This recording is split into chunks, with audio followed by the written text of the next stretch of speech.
Hello बच्चों। कल हमने क्लास 9th चैप्टर 12 की एक्सरसाइज 12.1 का क्वेश्चन नंबर 1 बनाया था। आज हम इसी का क्वेश्चन नंबर 2 बनाएंगे। चलिए हम क्वेश्चन रीड कर लेते हैं पहले। ये क्वेश्चन है, the triangular side walls of a flyover have been used for advertisements. The side of the walls are 122 meter, 22 meter and 120 meter. मतलब कि एक फ्लाई ओवर आपको यहाँ पर फिगर दिख रहा है, एक फ्लाई ओवर बना हुआ है और ये दिख रहा है एक फ्लाई ओवर बना हुआ है और इस फ्लाई ओवर के साइड में एक वॉल है। इस वॉल पर कोई एडवर्टाइजमेंट लगाई गई है और ये जो बन रहा है ना यहाँ पर, ये जो एडवर्टाइजमेंट जहाँ पर लगाई गई है वो एक ट्रायंगल के शेप में है ये। और इस ट्रायंगल की जो साइड्स हैं वो क्या दी हुई हैं हमें, एक दी है 122 मीटर, 120 मीटर एंड 22 मीटर। अब आगे है question, the advertisements yield an earning of ₹5,000 पर मीटर स्क्वायर पर ईयर। मतलब कि जो एडवर्टाइजमेंट लगाई गई है ना, तो इसको जो है एडवर्टाइजमेंट लगाने के लिए उस कंपनी को कुछ पे करना होता है रुपीस, और वो क्या है, ये है ₹5,000 पर मीटर स्क्वायर पर ईयर। मतलब कि 1 मीटर स्क्वायर का 1 मीटर स्क्वायर का ₹5,000 उसे पे करना पड़ता है 1 ईयर के लिए। फिर आगे दिया हुआ है, अ company hired one of its walls for 3 months. अब वो कंपनी जो है वो इस पूरे ये जो वॉल को है वो 3 मंथ्स के लिए हायर करती है। How much rent did it पे। तब इस कंपनी को कितना पे करना पड़ेगा, मतलब 3 मंथ्स के लिए अगर वो हायर कर रही है एडवर्टाइजमेंट के लिए तो उस कंपनी को कितना रेंट पे करना होगा। ठीक है। अब किसी भी क्वेश्चन को सॉल्व करने से पहले ना आप उसे कम से कम 2 बार जरूर रीड करें, क्योंकि आप अगर अच्छे से क्वेश्चन अगर रीड नहीं करेंगे तो आपको उसमें क्या फाइंड करना है ये चीज आपको समझ में नहीं आएंगी। तो मैं आपको यही सजेस्ट करूंगी कि आप 2 बार जरूर पढ़ें क्वेश्चन को। ठीक है। अभी मैंने क्वेश्चन एक बार आपको अच्छी तरह से क्लियर कर दिया है कि एक फ्लाई ओवर है और इस फ्लाई ओवर के साइड में एक वॉल है जिसे एक कंपनी ने एडवर्टाइजमेंट के लिए हायर किया हुआ है। और ये जो इस वॉल्स की जो साइड है वो हमको क्वेश्चन में गिवन है, और इसके लिए कितना रेंट पे करना पड़ता है वो भी दिया हुआ है, किस हिसाब से रेंट पे करना पड़ता है उसका रेट दिया हुआ है। लेकिन 3 मंथ्स के लिए उस कंपनी को कितना रेंट पे करना होगा ये हमें फाइंड करना है। तो ये जो है रेंट तो हम बाद में फाइंड करेंगे। सबसे पहले रेंट फाइंड करने के लिए हमको ये कितना एरिया ले रहा है, ये एडवर्टाइजमेंट जो लगाई गई है ना ये कितना एरिया ले रहा है ये हमें सबसे पहले निकालना होगा। अब हमें इसकी 3 साइड्स दी हुई हैं, तो अब हम यहाँ पर क्या करेंगे, हेरोन्स फॉर्मूला का यूज करेंगे।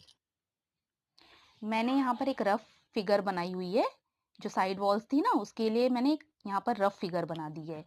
तो अब इसमें हमें क्या क्या साइड्स दी हुई थी, 122 मीटर, 120 मीटर और 22 मीटर। तो अब इसमें ए बी और सी हमें हमें इसका सबसे पहले तो सेमी पेरीमीटर निकालना पड़ेगा। सेमी पेरीमीटर का क्या फॉर्मूला होता था, s is equals to a plus B plus c upon 2। A b c क्या थी, ट्रायंगल की साइड्स थी।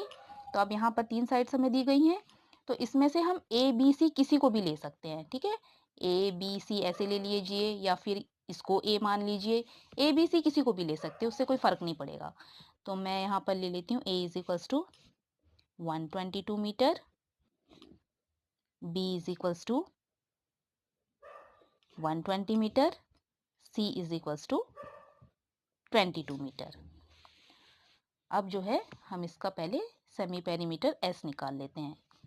अब यहाँ पर A plus B plus C by 2 है ना, यहाँ पर हम सारी वैल्यूज रख देते हैं। ए है हमने लिया है 122, बी हमने लिया है 120 और सी हमने लिया है 22 अपॉन 2। अब इन सबको हम इनका सम निकाल के देख लेते हैं क्या आ रहा है, 122 प्लस 120 और प्लस 22, इनका सम हमने निकाल लिया, ये हो गया 264। तो ये इसका सम हमने निकाल लिया, ये है 264 बाय 2। अब इसको हम यहाँ पर कैंसिल करते हैं, ये आ गया 132, एस आ गया 132 मीटर। सेमी पेरीमीटर निकल गया। अब हम लगाएंगे एरिया ऑफ ट्रायंगल के लिए Heron's formula.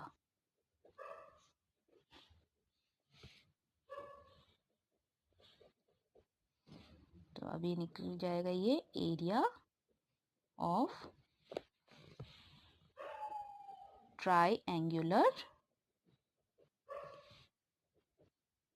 Wall is equals to, यहाँ लिख देते हैं इसका फॉर्मूला हम, S minus A, S minus B, S minus C.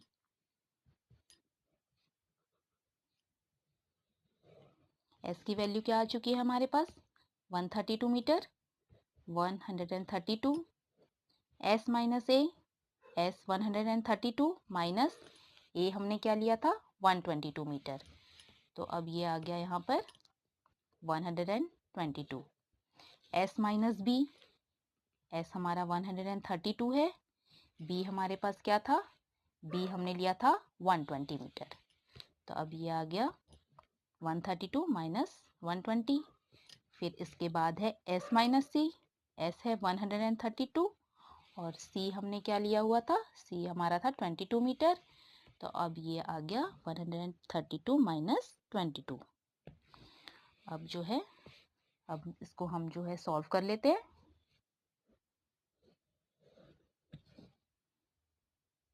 One 132 into, इसे हम माइनस कर लेते हैं, ये हमारे पास आ गया 10, इसे माइनस कर लेते हैं, ये हमारे पास आ गया 12 और इसे भी माइनस कर लेते हैं हम 110। ठीक है। अब इसका स्क्वायर रूट फाइंड करने के लिए हम क्या करेंगे, इन सारे नंबर को मल्टीप्लाई करके स्क्वायर रूट मत फाइंड करिए, आप इन सबको अलग अलग इन सबका प्राइम फैक्टराइजेशन निकाल लीजिए, उससे जो है क्वेश्चन बहुत आसानी से सॉल्व हो जाएगा। मैं आपको यहाँ पर रफ में पहले सॉल्व करके दिखा देती हूँ। हमारे पास क्या था 132 था, इसको हम सिंप्लीफाई कर लेते हैं थोड़ा, इसका प्राइम फैक्टराइजेशन निकाल लेते हैं।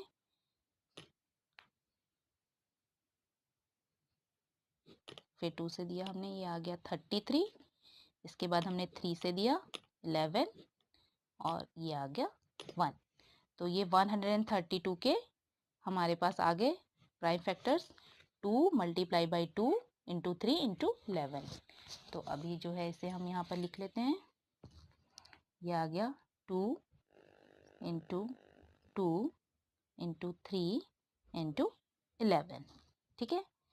इसी तरह से 10 का भी हम फाइंड कर लेते हैं, ये आ गया 2 इंटू 5 और इसी तरह से 12 का भी निकाल लेते हैं, ये आ जाएगा 2 इंटू 2 इंटू 3 और इसी तरह से 110 का भी निकाल लेते हैं हम।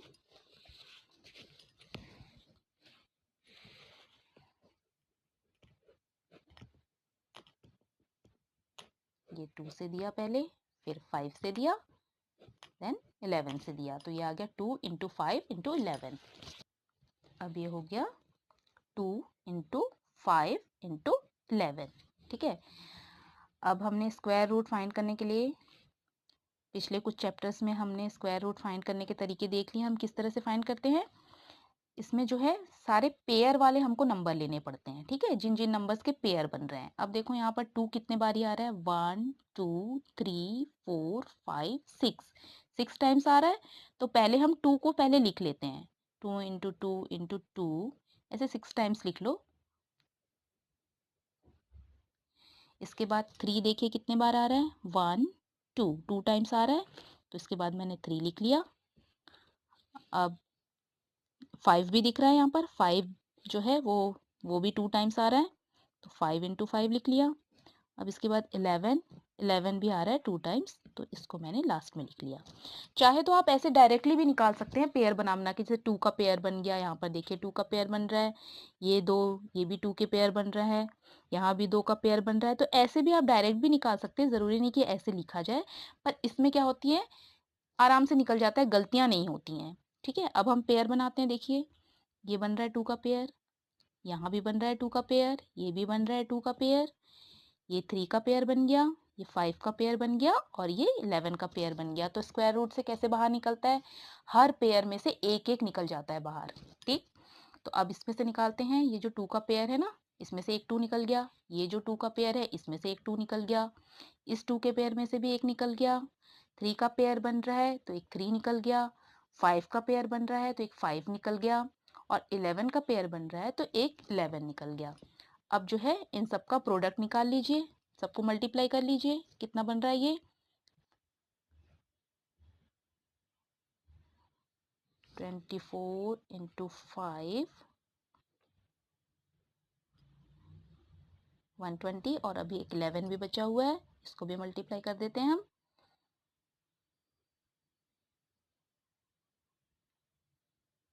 ये आ गया 1320, और इसका यूनिट क्या होना चाहिए, मीटर में था क्वेश्चन तो स्क्वायर मीटर। तो ये एरिया ऑफ ट्रायंगल निकल के आ गया। तो हमारे पास जो ये वॉल दी हुई थी ना, ये जो ट्रायंगुलर वॉल दी हुई थी, इसका एरिया जो है वो हमने फाइंड कर लिया। ये एरिया क्या आ गया, ये एरिया आ गया 1320 मीटर स्क्वायर। फर्स्ट पार्ट हो गया। अब हम इसका सेकंड पार्ट बनाते हैं। सेकंड पार्ट क्या है, देखिए ये दिया हुआ है, the advertisement yield an earning of ₹5000 per meter square per year. A company hired one of its walls for 3 months। अब इसमें हमको जो है रेंट निकालना है कि जो एडवर्टाइजमेंट दी गई है उसका कितना रेंट जो है वो 3 months के लिए पे करना होगा। और रेट इसका दिया हुआ है ₹5000 per meter square per year. मतलब कि 1 मीटर स्क्वायर का जो रेंट है वो ₹5000 होना चाहिए, और वो 1 साल के लिए। 1 मीटर स्क्वायर ₹5000 फॉर 1 ईयर, 1 साल के लिए होना चाहिए। अभी जो है एक अगर 1 मीटर स्क्वायर का ₹5000 होता है तो हमारा एरिया जो निकल के आया है ना, अभी हमने ये एरिया निकाला, ये एरिया कितना निकला है 1320 मीटर स्क्वायर।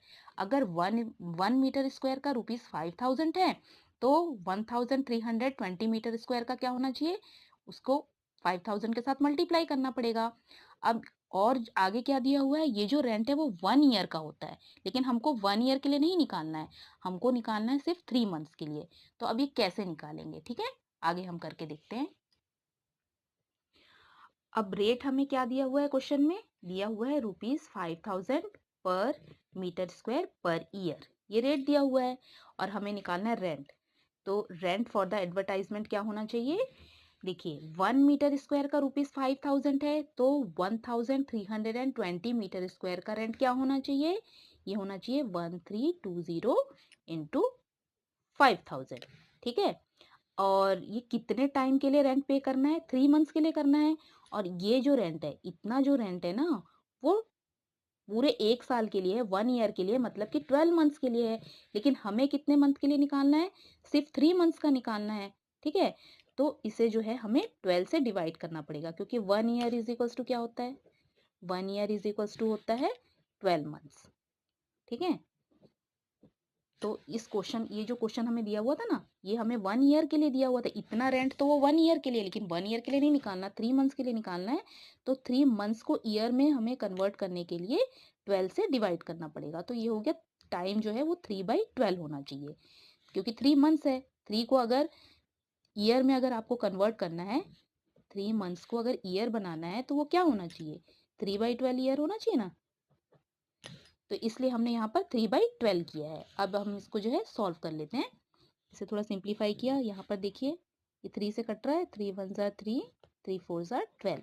ठीक है, अब 4 से काट देते हैं, इसे काट दो या इसे काट दो, किसी भी काट सकते हैं हम।